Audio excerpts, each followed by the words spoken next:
అందరికీ praise lord. దేవుని నామానికి మహిమ కలుగును గాక. మీరందరూ బాగున్నారు కదా? మీరు పెడుతున్న ప్రతి ప్రార్థన రిక్వెస్ట్ అనేది మేము ప్రార్థన చేస్తూ ఉన్నాం. మా ఆశ అంతా ఒకటే, ఎక్కడైతే మీరు తృణీకరించబడ్డారో, ఎక్కడైతే వెలివేయబడ్డారో, ఎక్కడైతే గుండెలు పగిలేలాగా ఏడ్చారో అదే స్థలాల్లో నా ప్రభు మీ అందరిని హెచ్చించబోతున్నారు. విశ్వాసంతో ప్రార్థన చేయండి. ఘనమైన విజయాలు ఖచ్చితంగా నా ప్రభు మీ అందరికీ దయచేస్తారు. God bless you all. ఈరోజు ఈ వీడియో చూస్తున్న మీ అందరితో ఒక దైవజండుగా ఒక మాట చెప్పాలని ఆశపడుతున్నాను. ధైర్యం తెచ్చుకోండి. కొన్ని పరిస్థితులు మనల్ని కృంగదీయచ్చు. మన చుట్టూ ఉండే పరిస్థితులు మన హృదయాన్ని ఎంతగానో కలవరపరచుండొచ్చు. ఈరోజు మీ కుటుంబంలో మీరు అనుకున్నట్లు ఏది జరగట్లేదు కదా, ప్రార్థన చేస్తున్నామయ్యా, కన్నీరు కారుస్తున్నాం, అయినా కానీ మా జీవితంలో ఎన్నో ఓటములు ఎదురవుతున్నాయి.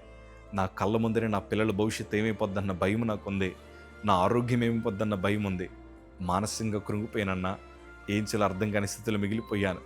నేను ఒంటరిగా పడి ఏడుస్తూ ఉన్నాను. నా బాధను బయటికి వ్యక్తం చేయలేకపోతున్నాను.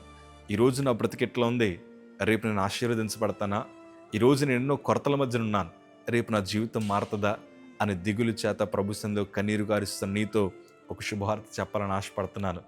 దేవుడు నీ కన్నీటిని వృధాగా పోనివ్వడు. నువ్వు చేస్తున్న భక్తి జీవితమే నీ ఆశీర్వాదానికి పునాదిగా మార్చబడుతుంది. అన్ని రోజులు ఒకలా ఉండవు కదా. దేవుని వాక్యంలో ఒక అద్భుతమైన సందర్భం ఉంది. ఆదికాండము 50వ అధ్యాయము 18వ మాట మనం చదవగలిగితే, మరియు అతని సహోదరులు పోయి అతని ఎదుట సాగిలిపడి, ఇదిగో మేము నీకు దాసులమని చెప్పగా. ఈ సందర్భం చదువుతున్నప్పుడు నాకెంత సంతోషమో తెలుసా. ఏ అన్నలైతే యేసేపుని బానిసగా అమ్మేశారో, ఏ అన్నలైతే యేసేపుని దాసుడిగా అమ్మేశారో, అదే అన్నలు యేసేపు పాదాల దగ్గర పడంటున్నారు కదా, మేము నీకు దాసులము.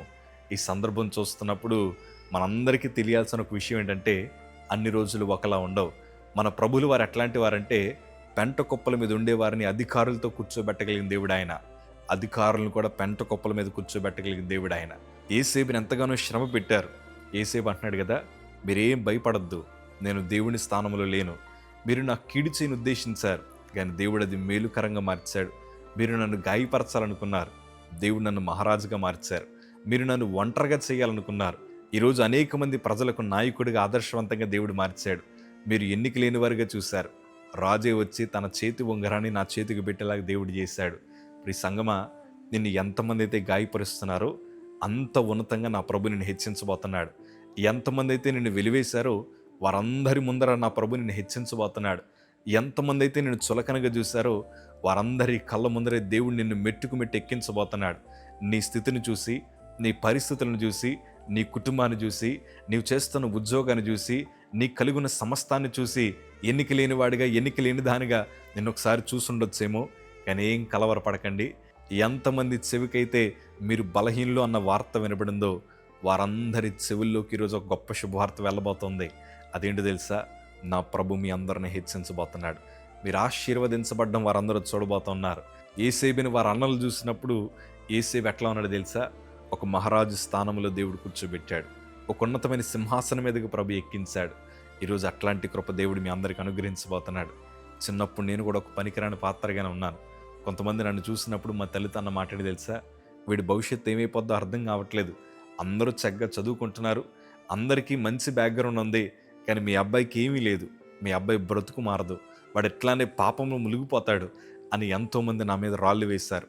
నాకు తెలుసు నేను పాపినే, నాకు తెలుసు నేను పనికిరాని వాడినే, నాకు తెలుసు యోగ్యత లేని వాడినని. కానీ నా ప్రభు నన్ను చేరదీశాడు, నా పాపాలు క్షమించాడు. ఎంతమంది అయితే నన్ను దూషించారో, ఎంతమంది అయితే తృణీకరించారో వారందరి కళ్ళ ముందర దేవుడు నన్ను, నా కుటుంబాన్ని హెచ్చించడం ప్రారంభించాడు. అదే ధైర్యంతో అంటున్నాను, దిగులు పడాల్సిన అవసరం లేదు. మా తల్లికి చాలామంది ఎన్నో బలహీనపరిచే మాటలు చెప్తున్నా వాటన్నిటిని పక్కన పెట్టి ప్రభు దగ్గరికి వచ్చి అన్న మాటని తెలుసా, అయ్యా, కీడు వెనకాల మేలు దాచిన దేవుడివి. బహుశా ప్రపంచం దృష్టిలో నా పిల్లలు తక్కువే ఉండొచ్చు, బహుశా వారి పనికిరాని పాత్రలే ఉండొచ్చు, కానీ ఏదైనా మార్చగలిగిన దేవుడు నువ్వే కదయ్యా. నా పిల్లల్ని చేతులకు అప్పగిస్తున్నానని మా తల్లి ప్రభువుకు ప్రార్థించగా ఈ విలువలేని జీవితానికి దేవుడు విలువనిచ్చాడు. ఈ పెంట కుప్పల మీద బ్రతుకుతున్న జీవితాలకి దేవుడు ఒక ఉన్నతమైన స్థానాన్ని ప్రభు అనుగ్రహించారు. అదే విశ్వాసంతో అంటున్నాను, మీరు కలవరపడకండి. మీరు చేసిన ప్రార్థన, మీరు చేసిన భక్తి ఎంత మాత్రం వృధాగా పాదు. దేవుడు దానికి తగిన ప్రతిఫలాలు 100% అనుగ్రహిస్తాడు. ఈరోజు శ్రమల మధ్య నుండిన ఈ శ్రమే రేపు ఆశీర్వాదంగా మార్చబడుతుంది. ఈరోజు కొరతలు, అవమానాల మధ్య నుండిన రేపు అవే మీ దీవెనలకు పునాదులుగా మార్చబడతాయి. దిగులు చెందాల్సిన అవసరం లేదు. ప్రభు వైపు చూడండి చాలు. మళ్ళీ ఓ మాట చెప్పనా, మీ భక్తే మీ ఆశీర్వాదానికి పునాది. ధైర్యంగా ఉండి భక్తి చేయండి. ఏ క్లిష్టమైన తరుణాలు వస్తున్నా ప్రభువుని విడిచిపెట్టకుండా నీతిగా యథార్థంగా మీరు జీవించగలిగితే చాలు.